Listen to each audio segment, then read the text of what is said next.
আসসালামু আলাইকুম আপন মানুষজন অনলি কুকিং রেসিপিস চ্যানেলে সকলরে জানাই স্বাগতম। আজকে আমি আপনারা লাগি নিয়ে আইছি নরম তুলতুলা প্যানকেক রেসিপি। এই প্যানকেকগুলো দেখতে যতটা সুন্দর, খাইতে অনেক বেশি মজা আর বানাইতে খুব সহজ। আপনারা চাইলে বানাইয়া বাচ্চাদের টিফিনেও দিতে পারেন অথবা সকালের নাস্তা হিসাবেও খাইতে পারেন। তো আমি কিলাখান এই প্যানকেকটা বানাইছি আপনারা লাগি শেয়ার করছি, আশা করি পুরা ভিডিওটা দেখবা। আর যদি আমার আজকের এই রেসিপিটা আপনারা কাছে ভালো লাগে অবশ্যই কমেন্ট করে জানাইবা। প্যানকেক বানাইবার লাগি প্রথমে বড় একটা বাটি নিছি আর বাটির মাঝে দিলাইরাম ডিম।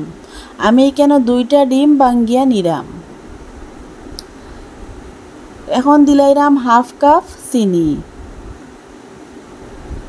হাফ কাপ দিলাইরাম সয়াবিন তেল, 1 টেবিল চামচ ইস্ট, সামান্য পরিমাণ দিলাইরাম লবণ। এখন সবগুলারে চামচ দিয়া খুব বালাটিকে মিশাইয়া নিলাম। ভিডিওটা দেখতে দেখতে যদি লাইক দিতে ভুলি যাই, মনে করি একটা লাইক দিয়ে পুরা ভিডিওটা দেখার অনুরোধ রইল। আর যদি আমার এই চ্যানেলটা আপনারা সাবস্ক্রাইব না করেন, চ্যানেলটারে সাবস্ক্রাইব করিয়া আমার পাশে থাকবা। এখন দিলাইরাম ময়দা। আমি আজকের এই প্যানকেকগুলো ময়দা দিয়ে বানাইরাম, আপনারা চাইলে আটা দিয়েও এই প্যানকেকগুলো বানাইতে পারেন। আমি কেন 2 কাপ পরিমাণ ময়দা নিছি আর এখন দিলাইরাম 1 কাপ পরিমাণ কুসুম গরম পানি। এখন সবগুলারে খুব বালাটিকে মিশাইয়া নিলাম। আমার আজকের এই ভিডিওটা যদি ফেসবুক পেজ থেকে দেখেন তাইলে পেজটারে ফলো দিয়ে রাখার অনুরোধ রইল। এখন সবগুলারে মিশাইয়া নিলাম আর 1 কাপ পানি দিয়ে আমার হইতো না, পরে আমি আরও হাফ কাপ পানি কেন দিমু।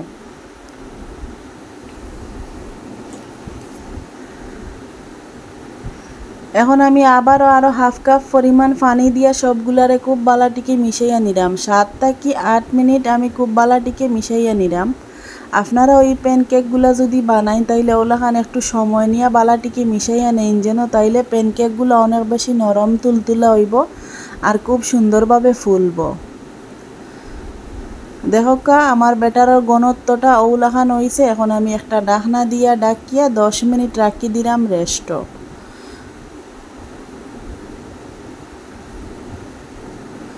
10 মিনিট হয়ে গেছে। এখন আমি ঢাকনা উঠাইয়া দেখি ব্যাটারের কিলাখান অবস্থা হইছে। ব্যাটারগুলো আগে থেকে অনেক বেশি স্মুথ হইছে আর অনেক সুন্দর হইছে, পারফেক্ট হইছে। আর আমি কেন 30 মিনিট বা 1 ঘন্টার লাগি রেস্ট রাখছি না, মাত্র 10 মিনিট রেস্ট রাখছি।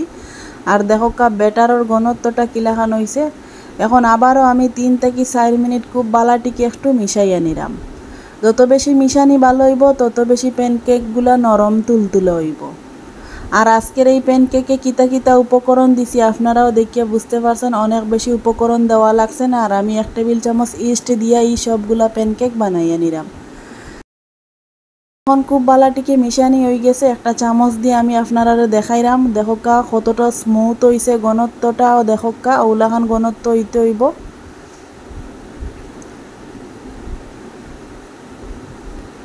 এখন আমি যাইরাম চুলার কাছে।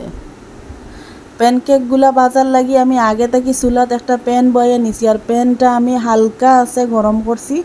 এখানে কিন্তু প্যানকেকের কালার সুন্দর হওয়ার লাগি একটা টিপস আছে। যদি আপনারা একদম লো আছে প্যানকেকগুলা শেখেন তাইলে কিন্তু খুব সুন্দর কালার আইবার। যদি চুলার আঁচটা বেশি হয়ে যায় তাইলে কিন্তু প্যানকেকের কালার সুন্দর হইতো না আর প্যানকেকগুলা নরম তুলতুলে হইতো না, ফুলতো না। এখন আমি 1 চামচের মতো ব্যাটার দিছি আর ঢাকনা দিয়ে ডাকিয়ে 2 মিনিটের মতো আমি রাখি দিলাম। আর চুলার আঁচ কিন্তু আমি আবারও কইরাম একদম লো আছে থাকতে হইব। আপনারা যদি মনে হয় চুলার আঁচটা বেশি হয়ে গেছে বা প্যান অতিরিক্ত গরম হয়ে গেছে তাইলে কিন্তু চুলা বন্ধ করিয়া নিবা। এখন দেখোকা 2 মিনিট পরে ঢাকনা উঠাইয়া উপরগুলা কিলাখান হইছে, অনেক বেশি জালিদার হইছে। এখন আমি একটু সামনে থেকে আপনারা দেখাইরাম। এটা কিন্তু প্রথম প্যানকেক, যার কারণে একটু ওলাখান হয়েছে। আর এখন আমি উল্টাইয়া দিলাম। দেখো নিচের সাইডটা কতটা সুন্দর কালার আইছে। আর এই টিপসটা অবশ্যই আপনারা ফলো করবা। চুলার আঁচ যদি একদম লোতে রাখিয়া প্যানকেকগুলা বাজেন তাইলে ওলাখান সুন্দর কালার হইব আর খুব সুন্দরভাবে ফুলব। আমি আপনারা দেখাইবার লাগি প্যানকেকটা আমি উল্টাইয়া নিছিলাম। এখন আবারও আমি ওলাখান উল্টাইয়া সামনের সাইডটা দেখাইলাম। সামনে তাকিয়ে দেখোকা কিলাখান উপরের সাইডে অনেক বেশি জালিদার হইছে আর অনেক তুলতুলা নরম হইছে। এখন আমি আবার উল্টাইয়া দিয়া চামচ দিয়ে একটু ওলাখান চাপ দিয়া দিয়া দুইও সাইডে খুব সুন্দর একটু বাজিয়া নিরাম যাতে খুব সুন্দরভাবে কালার হয়।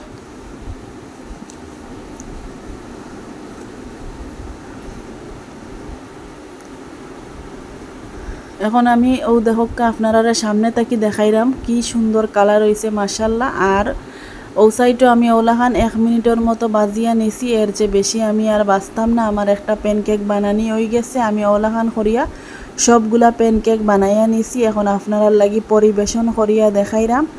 আমার মোট প্যানকেক হইছে এই ব্যাটার দিয়া 10টার মতো। আমি মিডিয়াম সাইজের প্যানকেক 10টার মতো বানাইয়া নিছি, আর বড় সাইজের হইলে এই ব্যাটার দিয়া 6 থেকে 8টা হইল অনেক। আমি কেন ফার্স্টটা আপনার লাগি পরিবেশন করিয়া দেখাইলাম, আর বাকি ফার্স্টটা আমার বাসা থেকে উদাও হয়ে গেছে। আপনারারও বাসা তোলাখান হয় কিনা অবশ্যই কমেন্ট করিয়া জানাইবা। একবাদি বানাইলাম, অন্যবাদি আমার এগুলা দেখি প্লেট খালি হয়ে গেছে। এখন দেখো আমার সব টিন প্লেটও পরিবেশন করা হয়ে গেছে। দেখতে কতটা সুন্দর লাগে আর কত সহজে কম সময়ে কিন্তু এই স্বাস্থ্যকরভাবে প্যানকেকগুলা বানাইয়া আপনারাও খাইতে পারেন। অনেক বেশি নরম তুলতুলা হয়, আর চার লগে অথবা অন্য কোনো কিছুর লগেও খাইতে অনেক বেশি ভালো লাগে। আর বাচ্চাদের টিফিনও দিলে তারারও কিন্তু অনেক উপকার হইব, অনেক স্বাস্থ্যকরী প্যানকেকগুলা। এখন আমি সবগুলারে খাটিয়ে একটা ছুরি দিয়ে আপনারা লাগি শেয়ার করলাম। ভিতরটা কি লেখানো হয়েছে অবশ্যই তো আপনারা দেখার একটু ইচ্ছা আছে, যার কারণে আমি ভিতরটাও দেখাইলাম। দেখো অনেক বেশি জালিদার হইছে আর কি লেখান নরম তুলতুলা হইছে। দেখতে কতটা সুন্দর লাগে আর কত সহজে কিন্তু বানানি গেছে। যদি আমার আজকের এই রেসিপিটা আপনার কাছে ভালো লাগে অবশ্যই কমেন্ট করিয়া জানাইবা।